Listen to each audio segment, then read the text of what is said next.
1903-ban született Erdélyben, majd Magyarországon végezte a felső tanulmányait.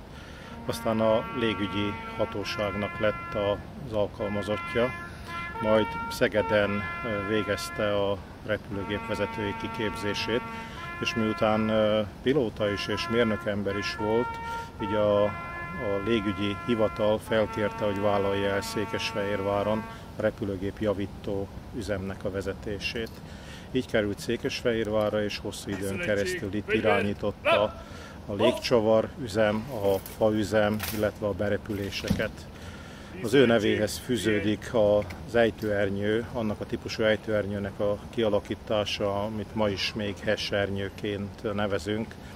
Ez a 39M, 40M és a 43M típusú ernyők.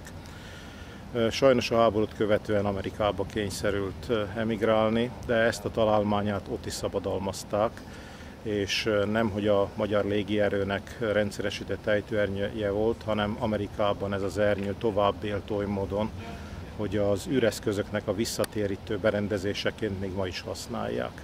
Ezért méltón vagyunk büszkék erre a honfitársunkra, repülőemberre, hiszen büszke lehet rá Székesfehérvár minden lakosa.